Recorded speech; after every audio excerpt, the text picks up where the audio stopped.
Hi guys, this is your favorite plasma monkey because we talk about today plasma 11 to 13, the costs, what you can upgrade. We will talk about the new research as well as the new energy part, which is coming with the troop building, the new content, really complete new stuff, new material. We will go into the details now. As you can see, my buildings are mainly already on P13, so we have the HQ that can be upgraded to P13, the 3 troop buildings we can see here that are also P13, and the research lab is also P13, while also the hospital can be also increased to plasma level 13. So when you want to upgrade your plasma level, your plasma headquarter to P11, you have, in comparison to previous level, all 5 subnodes are still there, but they all cost the same. So we have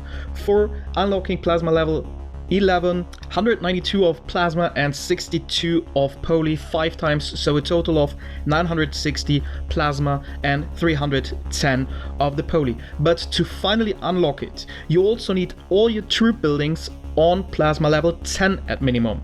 So if you have that, you can fully rush your HQ to that level for 960 plasma and 310 of poly. Coming to the barracks, or to all 3 troop buildings, each of them costs 64 per subnode of plasma and 24 of the poly, so in total it is per troop building 320 plasma and 120 poly. That is for plasma 11, which will cost you, if you want to rush HQ and troop buildings, 1920 of plasma and 670 of poly. That's it for P11. If you want to rush to P12, you also need all buildings of troop types on plasma 12. Now in the short version, because you can do it yourself and see it, so for P12 headquarter you need in total 1130 plasma and 365 poly. For each barrack building in total 332 plasma and 130 poly. In total it will cost you 2126 plasma and 785 of poly. To rush to plasma 13 as well on the headquarter, it will cost you 1360 plasma and 440 of the poly, and for each troop building it is 450 plasma and 165 poly. So in total from P12 to P13 it is 2710 plasma and 935 of the poly. So in total for that all, it will be 2710 plasma and 935. The hospital, to rush it from P10 to P30, it is in total 210 plasma as well as 15 poly, so pretty cheap. The research lab we had maxed at level 30. Now we can rush it to P30, and the P13 will cost you in total, you see the subnodes, but it will cost you 870 plasma and 110 of poly. But you just need it on level 1 to go to the research tree, the new part of it. So the new research called Potent Healing is massively focused on cost reduction for healing, which you see here, as well as a faster healing during the fights, a bigger hospital capacity, I will go more into details now, and the enlistment increase, so more capacity of your enlistment, as well as a higher duty rate. And then we have the last part, which also the direct recruitable part, when you are hit hard and they end up in the enlistment, that the part of those who are immediately available is increased. And there are not many nodes, but I can tell you, you don't need plasma for that, you don't need poly for that, you just need normal resources. It is really like the previous old type of research.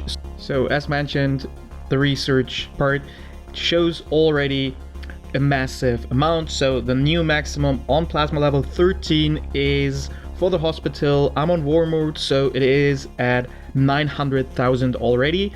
And as we know, it has also an impact directly on the enlistment office, because the new limit on enlistment office is over 4 million. So far there was around 2 million depending on how big your hospital was, and now we are over 4 million. Now we are coming to the last part of this video.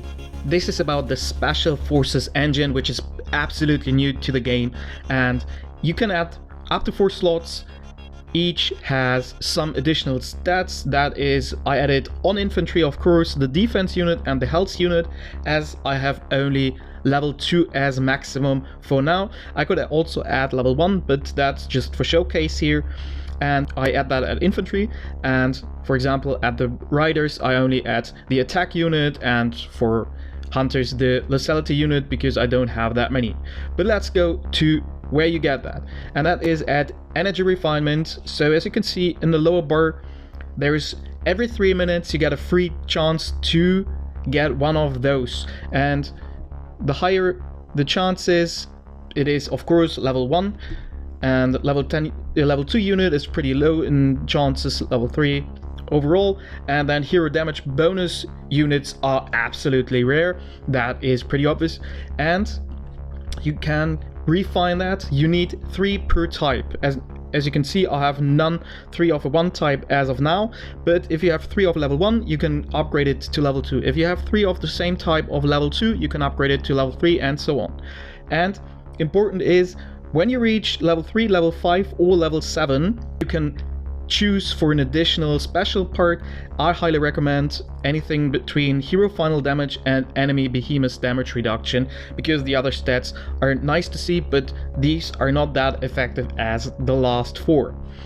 The dismantle function is not available as of now, and as you said, per troop building you can choose one of the units. You can add multiple, but not of the same type, so you can't add 2 times the health buff to, for example, infantry.